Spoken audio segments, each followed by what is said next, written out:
Has anyone ever told you that you were the problem, just to avoid blame? He set the plate down like a truce flag nobody asked for, said he wanted to make things right.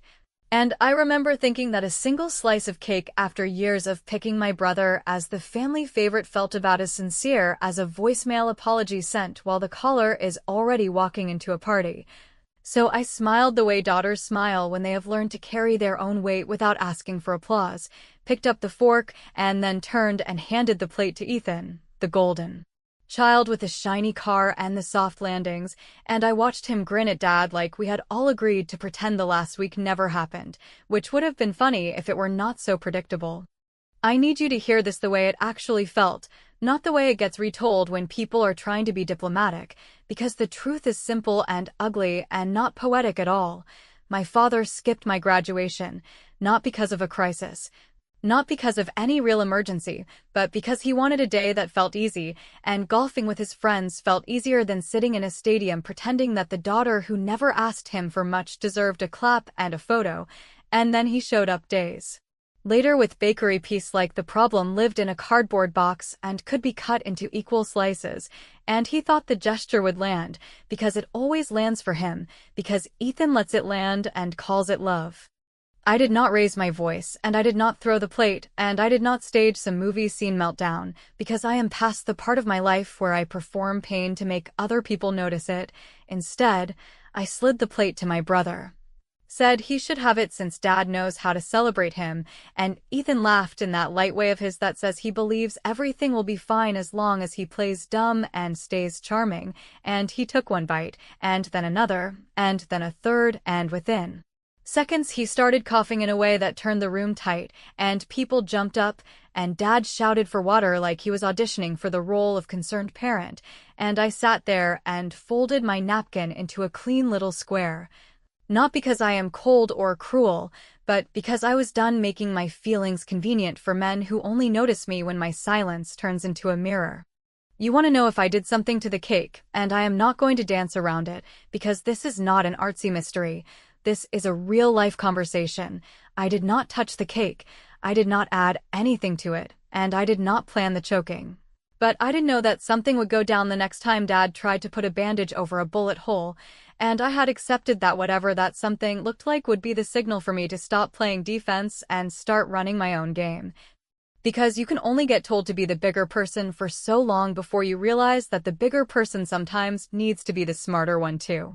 The cake was just a prop, and if it had not been cake it would have been a pat on the shoulder, or a gas card slipped to Ethan, or a joke about how I am the serious one who will be fine on my own, because I always find a way, and that is exactly the problem. They counted on me finding a way so they could keep finding excuses, and after enough years of that you stop asking for the right thing and you start building the right leverage, and when I say leverage, I do not mean blackmail or some movie plot. I mean the kind of simple, boring, undeniable facts that no one wants out in the open. The kind of receipts that live in inboxes and account histories and casual texts that sound harmless until you line them up and they tell the real story.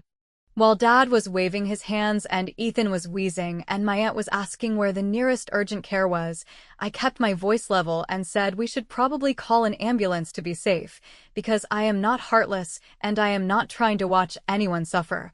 Even someone who has made a career out of being protected from consequences, and I will say this plainly because it matters. I do not want my brother hurt, I want him honest, and if the only way to get honest is to strip away the cushion that keeps him from ever feeling the floor, then yes, I am willing to do that, because I spent years feeling the floor while he bounced, and fairness does not show up on its own. You have to pull it by the sleeve and make it sit down. When the paramedics finally took him out, Dad turned back toward me with that look I know too well, the one that mixes fake authority with thin concern, and he started to say we could talk later, and I told him there would be a later, just not the one he thinks. And I said it calmly, because I am not here to perform rage, I am here to deliver clarity, and clarity is best served without theatrics. Then I stood up, threw away my napkin, and checked the time on my phone without letting him see the screen, because a while back I had started preparing for a day like this, and preparation, as it turns out, is a kind of revenge that does not look like revenge until it lands. Here is what I had already set in motion, and I am telling you this the way I would tell a close friend over coffee because I want you to feel how deliberate it was. In the family group chat that Dad uses to announce every minor victory of Ethan's like it is national news, a scheduled message was about to drop with a neat little collage I put together of timestamps that do not lie. The golf photos during my ceremony lined up with the posts where he told relatives he had a business situation he could not get out of, and a few gentle lines from me thanking everyone who actually showed up for me while also making it clear who did not, and tagged in that collage, not that he knows it yet, are two of his closest clients who play the uncle role at holidays. Because they keep asking me when I am going to join the family firm, and I think they deserve to know what family culture they're endorsing when they talk about legacy. Do not underestimate how heavy a quiet truth can be when it arrives in the right inbox at the right moment, because people like my father survive on reputation, and reputation can handle anger, and it can handle tears. But it does not handle receipts very well, and while he was still trying to control the scene like he always does, the first ping sounded from a couple of phones across the room, and I watched eyes widen and thumbs freeze, and I did not say a word. Because the time for speeches is over and the time for consequences had finally clocked in, and what happens after that first ping is not the end of the story, not even close. It is just the opening move, and the next one is already queued. And he has no idea what is waiting for him when he opens his email. If you have ever lived in a house where the rules change depending on who is standing in the doorway, you know how the mind starts collecting small proofs the way a freezer collects frost. Not because you love keeping score, but because you need evidence to believe your own memory, and that is what happened to me once I stopped begging for fairness and started paying attention, because the story of my family is not a dramatic single betrayal. It is a long stack of little ones that look harmless, until you stand them up side by side and see the shape they make. It started to click in a clean, almost boring way when I lined up the old moments everyone else had filed under harmless. Like the time Ethan came home after that DUI scare and Dad did the quiet phone calls and the careful talks and the soothing language about second chances, while the same man had once lectured me for a late curfew as if I had stolen a car and set it on fire. Or the year Ethan needed brand new sneakers for some weekend league, and they just appeared like items in a magic show. While I was working shifts to pay for a prom dress and still got the speech about responsibility, or the way Mom would soften the corners around him and sharpen them around me, telling me I was strong and resilient, as if those were prizes rather than the names we give to girls we refuse to protect. I am not telling you this to fish for sympathy because I am long past that. I am telling you because this is how leverage is born, not from rage or drama, but from calm pattern recognition, and once I opened my eyes to the patterns I could not unsee them. Which meant I had a choice to make, either keep trying to win a rigged game by playing nicer, or change the game by learning the rules better than the people who think they own them, and since I have always been the one who reads the fine print, I chose the second option and started building a plan that did not require me to shout, cry, or ask for permission. The first step was Ethan's side hustle, a sloppy little online store that he liked to brag about at parties as if the orders packed themselves, and I told him I could help because I had time between classes, and it would be good practice for me. And he did that grateful shrug boys do when they think the world owes them support staff, and I smiled like a good sister and opened a shared workspace with his name on top and mine tucked quietly beneath it, and I migrated his order history into one neat place, and I set up a proper checkout that did not depend on mystery cash or friends sending transfers with dumb jokes in the memo line. And when he said he hated paperwork, I told him I would handle the boring parts if he signed a simple authorization that let me manage payments and tax settings on his behalf, and he signed without reading because of course he did. Because the golden child has never had to read the boring parts. He just trusts the room to be padded and the floor to catch him.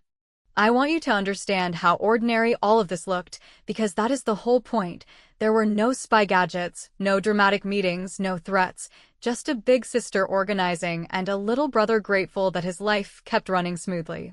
And every time Dad thanked me for looking out for family, I said you're welcome, and typed a few more notes into a private folder where I was collecting small things he would not want printed, like the email where he asked a client to move a payment off the books for a week so his quarter would look cleaner, or the invoice he edited in a rush and forgot to lock, or the casual complaint he made to a friend about payroll taxes being for suckers. And none of this is cinematic, but it is real. And real is where consequences live. Around that same time, I started listening differently when Dad spoke about business, because there is a tone men use when they have convinced themselves that their shortcuts are really just savvy, and he had it, that mix of smirk and shrug that says everyone does it, which is how they get comfortable enough to send instructions from their personal phone and leave drafts in their cloud where a helpful daughter, invited to fix a printer or clean up a spreadsheet, might reasonably see a few things that turn into a map when you zoom out. I took screenshots where I had to, downloaded what I needed when it was mine to click, and I stored the rest as context, because I was not building a bomb, I was building a picture. And pictures are harder to argue with than a daughter's feelings. Now here is the part where I admit something that might make you roll your eyes before you lean forward again, because even while I was gathering these boring little truths, I still had that soft spot for Ethan that older sisters get stuck with. The one that says maybe this time he will sober up, wise up, show up, and then he would do something small and selfish, and the soft spot would harden all over again. And after enough of those cycles, I realized the kindest thing I could do for both of us was to end the protection racket I had been running without pay. So I made a choice that felt almost petty until I saw its power, and I do not regret it for a second. I went into his store settings, the ones he authorized me to manage in writing because paperwork is for other people, and I changed one toggle that had been waiting there the whole time. The one that determines whether the platform reports earnings under a legal name and social security number at the end of the year. And I set it to active and confirmed the details that tie him to the exact address on his registration and the exact bank account Dad helped him open as a gift, and then I saved the changes and backed up the confirmation to a folder with a date and a note, and in that quiet moment I felt something in me settle, not because I trapped him, but because I stopped shielding him from the real world like the rest of them do. Call it petty or precise or overdue, but I call it the first clean one I have had in that house, because no one can scream favoritism when the numbers start talking, and when tax season rolls around and the letters start landing. I will not have to send a single message or lift a single finger, and here is the best part, the part that made me smile into my coffee the next morning. Ethan texted me a lazy thank you for being such a lifesaver and asked if I could also make sure the car insurance discount stays applied because his rate went up for some reason, and I told him I would look into it later, which was true in a way that will make a lot more sense when you hear what I did next, because if Dad thinks a slice of cake can clean a ledger, he is going to love what happens when both ledgers start asking questions at the same time. The shift from complaining to acting did not look like some thunderclap or a dramatic vow in the mirror. It looked like me saying yes when Ethan asked for help with his weekend shipments. It looked like me texting Dad that I could swing by to fix the spreadsheet he had been cursing about for days. It looked like me volunteering to handle the boring parts everyone avoids, and then quietly turning those boring parts into levers. And if that sounds calculating to you, good, because calculation is what people like us develop when decency goes unrewarded, and the only language that gets heard is the one spelled out in policies, permissions, and paper trails that do not care who the favorite child is. When Ethan bragged that his store was taking off and he needed me to own the back end, I told him I would build him something he could scale without getting burned, which was true in a way that made me almost laugh. Because the first thing I did was move everything into a single dashboard where the payment processor, the shipping app, and the tax settings all lived together, and then I walked him through a sanitized version of what those settings meant. And when he glazed over and said just, "Make it easy," I slid a simple digital agreement across the screen authorizing me to represent the business for payment and compliance, which meant I could do what he kept pretending did not exist, and when he signed without reading, I did not gloat. I just saved the confirmation and put it in a folder with a date in the title and a tiny note to myself that said no more babysitting, because the line between helping and enabling is not philosophical, it is a checkbox and a signature. From there I turned on the things he had happily left off, because he thought rules are for people with less charm, like automatic sales tax collection in the States where his orders kept popping up. The year-end reporting that would make a tidy envelope of totals with his legal name stamped on it, and the fraud filter he disabled after one complaint because it held his payouts for a few days. And I will not pretend that switch did not make me smile. Because the filter does not punish honest merchants, it simply stops the bleeding when chargebacks start piling up from half-baked drop-shipped items, and if he wanted fast money and thin margins, he could enjoy the grown-up parts too, including the reserve that the processor sets aside when returns spike. And before you feel bad for him, remember he has been told all his life that consequences are optional, so someone had to let the system say otherwise. Now Dad, with his trophies and his shortcuts, required a different kind of attention, the steady kind that looks like being helpful, so when he griped at a family game night that his company spreadsheet would not print properly, I brought my laptop. I sat at the kitchen table, and I asked for the file the way any daughter who has become the unofficial IT desk would, and he handed over his work laptop with a shrug because why not, and, while I fixed the print area and cleared the phantom header, I could see the way the folders were stacked, the way drafts were saved onto his cloud instead of a locked drive, the way email attachments sat in a downloads folder with labels like Final and Use This One. And none of this involved a password I did not have or a door I was not invited through. It was exactly the kind of sloppy access that men defend as harmless, because they believe the room only contains people who keep them safe. I did not need to be reckless, I just needed to be thorough. I exported a backup of the accounting file he could not get to print and saved it to a thumb drive under the sensible pretense of moving it to a different computer. I grabbed copies of the invoices he had altered because he does that whenever timing matters more than accuracy, and I forwarded a handful of messages from my own email to my own archive with subject lines that would make future searching easy.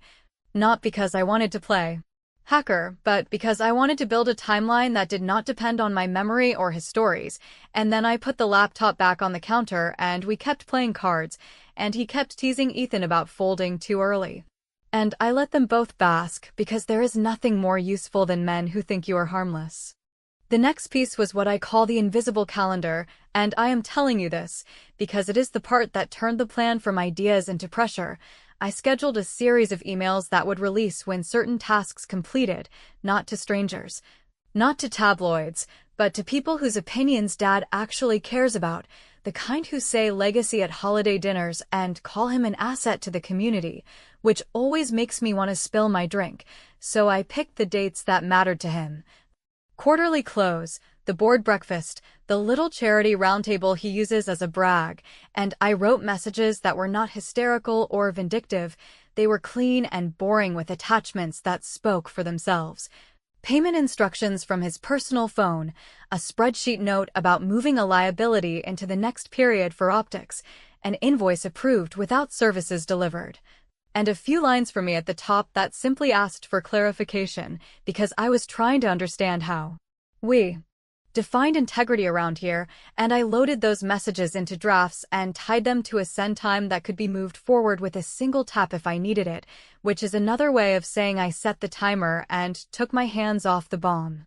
I did not forget the car, because the car is not just a toy, it is an emblem, and if you have ever watched a man build his identity around an emblem, then you know how precise you must be if you want the message to reach his bones.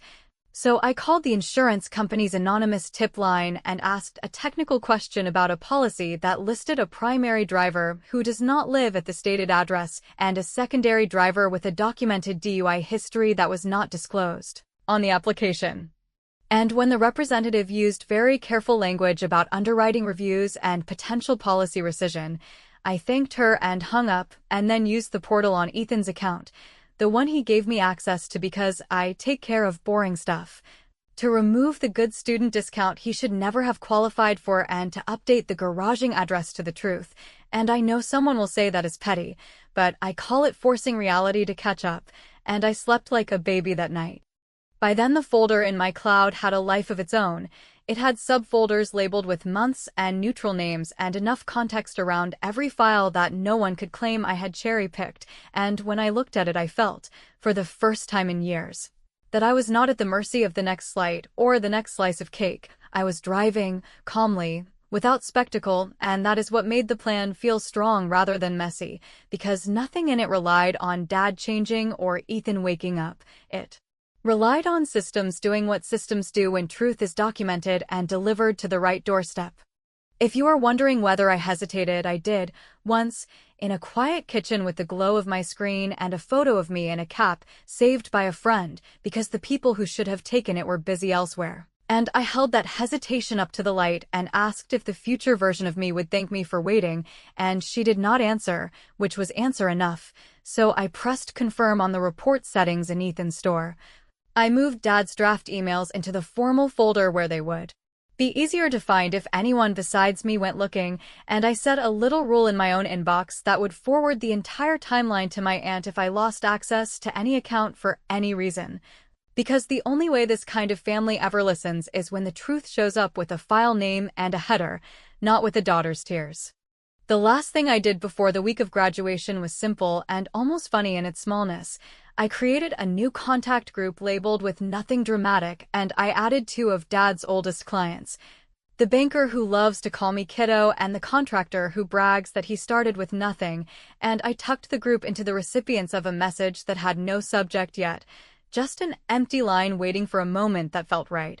And I told myself I would know it when I saw it, because men like my father always deliver an opening, and when he walked in later with that slice of cake like it was a peace treaty, I realized I had been right. The moment had arrived, and the only question left was how fast I wanted the first domino to fall, which is why, when Ethan started choking and the room started spinning around Dad's panic, I folded my napkin and thought, not yet, not this second, but very, very soon. Because when this lands it needs to land clean, and for once he is going to learn. What?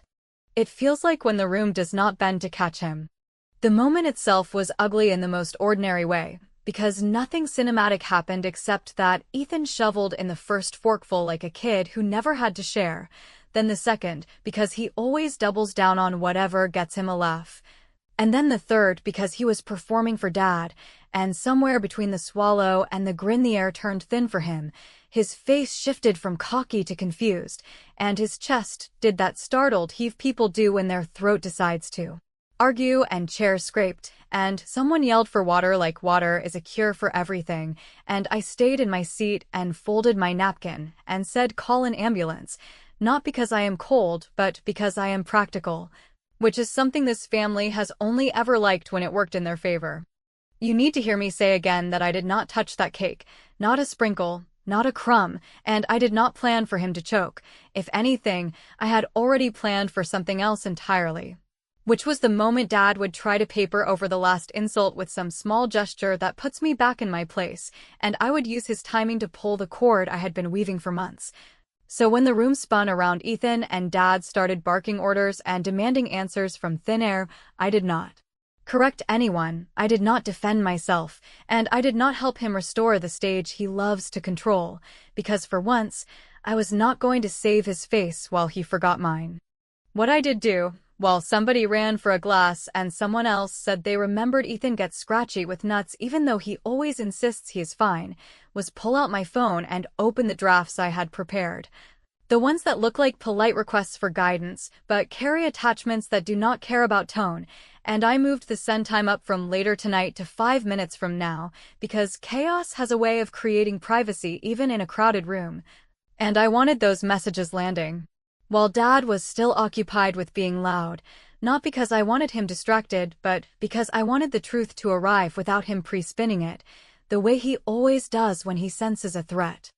I sent the first batch to a very small list that matters to him more than any of us ever will. The banker who calls him a pillar when he wants a deal pushed through. The contractor who uses words like salt of the earth when they clink glasses. The 2 board members who love to talk about ethics at breakfast as long as ethics does not cost them anything, and I kept my note simple because simple lands harder. I wrote that I was trying to understand some discrepancies, and that I had attached the relevant files so it would be easy to see why I was confused, and then I attached the invoice with the altered date, the text from his personal phone where he told a client to hold a payment until the next quarter. The spreadsheet with the neat little comment he left himself about swapping a line item for optics. and a clean list of transactions from Ethan's store that flow into the account Dad opened for him as a gift and then occasionally used to launder the timing on expenses when he needed in extra cushion. And no, I do not care that he calls it smoothing. The government calls it something else. While the paramedics checked Ethan's airway and asked him questions he could barely answer, I opened the storefront dashboard and did something so small it would look petty to a stranger and perfect to anyone who has ever been slowly erased by a family like mine. I flagged 2 customer emails about wrong items as official disputes rather than handled, which under the new rules I had turned on weeks ago would convert to chargebacks and trigger a rolling reserve, meaning the payouts Ethan counts on for gas and flexing would freeze until he could prove his operation was clean. And before you call me cruel, remember that he thinks refunds are an apology rather than a right when you send the wrong thing. And he thinks those rules are for people without charm, and I am done letting charm buy him out of learning how the grown world works. Then I did the part that made my hands steady, not shaky. I forwarded the quiet packet to the IRS tip line from my own account with no flourish, and I know some people imagine the government as a monster that appears with sirens immediately. But that is not how reality works. Reality sends an automated receipt that says we received your submission, and you may not hear anything further. And that single line is all I needed, because people like my father are not afraid of sirens. They are afraid of systems. They're afraid of letters on official paper that cannot be charmed or bullied or bought with rounds of golf. And I watched the acknowledgement hit my inbox while they loaded Ethan onto the gurney, and I put my phone face down and said nothing. Dad finally turned to me once the front door shut on the paramedics and the house took a breath, and he gave me that look he gives when he needs me to be the reasonable one, the fixer, the daughter who absorbs, and he started with my name like it was a leash. Said we would talk later because this was not the time, and I said you are right, this is not the time, and then I added that he should probably check his email when he has a second, and I said it plain, no drama, and I watched the confusion bloom into that fast, bright fear that only men who curate reputations ever show, and his hand went to his pocket even though the phone had been in his hand the whole time, which tells you everything you need to know about his reflexes. He tried to scold me, to ask what I had done, to pretend he was the parent restoring order, and I told him I had simply shared my confusion with a few people who have always praised his clarity, and if that sounded sarcastic, well, sometimes sarcasm is the only translation that gets through, and he said my name again, sharper, and I told him to save his voice for the hospital because if he thinks the worst thing that happened today is a scare over cake, he should really open those attachments before the replies start coming in, and then I stepped away to refill my water, not because I was thirsty but because moving let me breathe while the pings began across the room like small taps on a very polished window.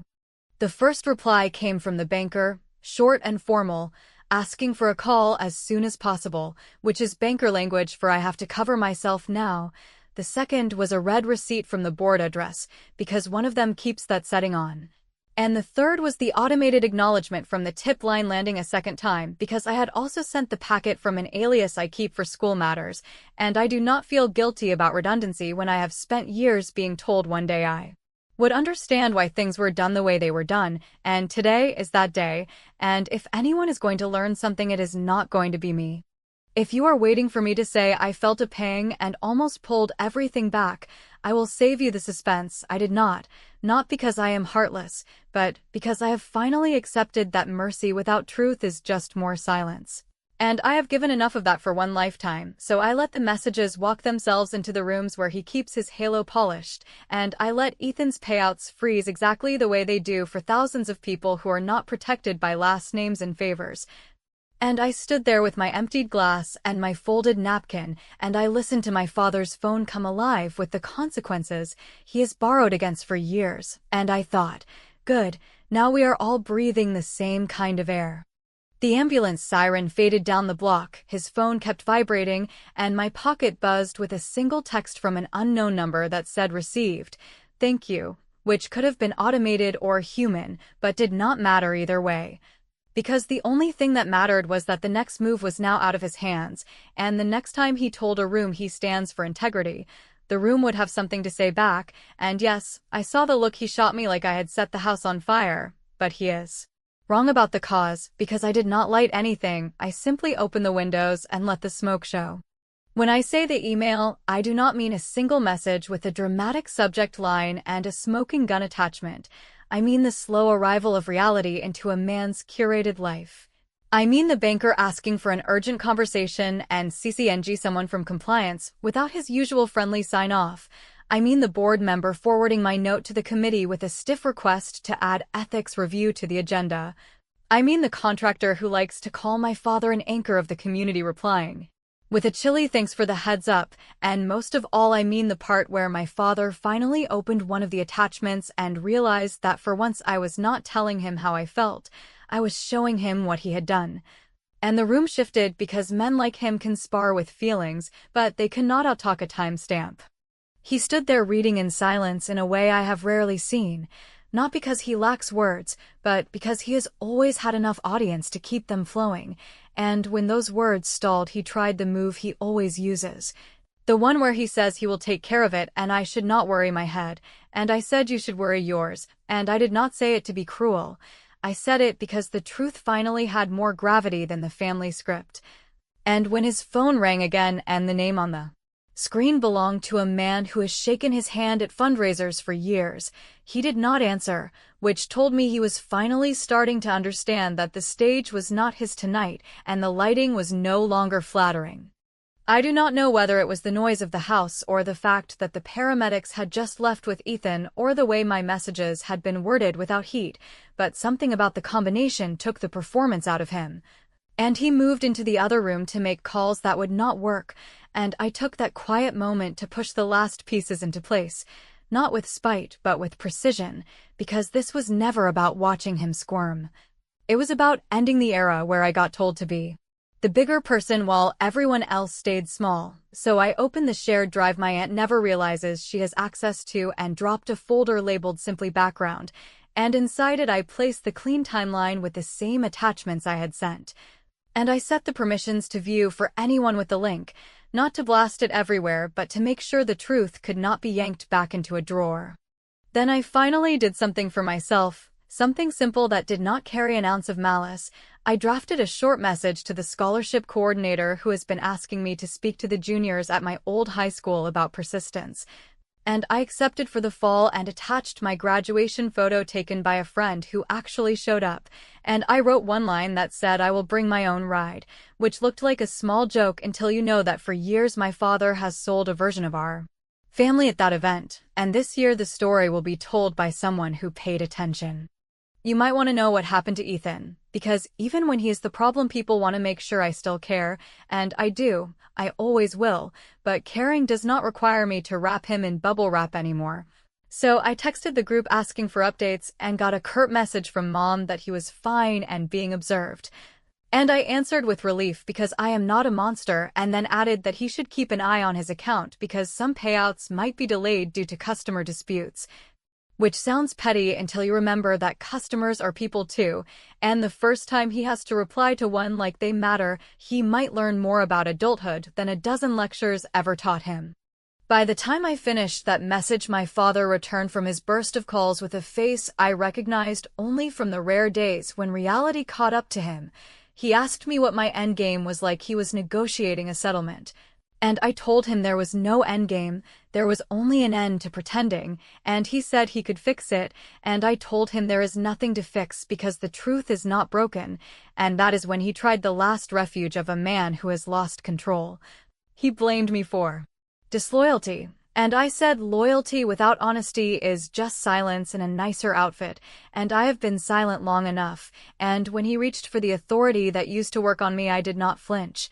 I simply told him that if he tried to erase any records I would release the public link to the background folder and copy the messages to the Business Journal reporter who has been trying to interview him for months, and the way he sagged told me he believed me. Which is good, because I meant every word. I did not ask for an apology because I have learned that apologies from people like him are just new tools. I did not ask for a promise, because promises are currency he spends when he is short on cash. I asked for nothing at all. Which left him with his own mess, and left me with something cleaner than closure. It left me with the knowledge that I had finally built a boundary that does not need a guard. It stands on its own because it is made of facts, and if he wants to step across it, he will have to step through them, and I am no longer moving out of the way. The last message I sent that night was to the small group of relatives who have always said I should give Dad grace because he provides, and I wrote that I have given grace for years, and tonight I gave everyone else the thing they said they loved most about him, which is accountability, and I left it at that. No speech, no anger, because I have nothing to prove to people who only show up when there is a photo to take, and I turned my phone face down and finally let the quiet be quiet. If you were waiting for me to say I felt empty afterward, I did not. I felt steady, the way you feel when you finish moving boxes into a place that is actually yours and you can sit on the floor without pretending the room belongs to someone else. And in the days that followed, the ripples spread the way ripples do, not dramatic, just consistent. A policy review here, a meeting rescheduled there, a car that suddenly costs more than a boy can afford when the discounts disappear and the payouts pause, and none of it made me cheer out loud because I am not here for spectacle. I am here for balance, and balance is not a show. It is a shift in weight that finally stops the tilt. Weeks from now there will still be fallout. There will be someone who says family should handle things privately and someone else who says I went too far, and maybe they will believe that because it keeps their own secret safe, but this is the part one want to leave with you. The part that kept me steady when I folded that napkin and let the emails go. I did not burn anything down. I did not poison anything. I did not even raise my voice. I simply opened the books and let the pages read themselves, and if the story does not flatter the characters, that is on the characters, not the reader. And not the woman who finally decided she did not have to live as a footnote in a family memoir written by men who never learned the difference between love and control. So when people ask how I did it, I tell them I did not. The systems did. I just stopped shielding the men I love from the consequences they earn, and I am not sorry about the timing or the delivery or the fallout. Because I did not set out to destroy a father or ruin a brother, I set out to reclaim my place in a family that kept pushing me to the edges, and if that reclamation cost them their props and their shortcuts and their easy applause, then maybe the lesson is not that I went too far, but that for the first time I went far enough.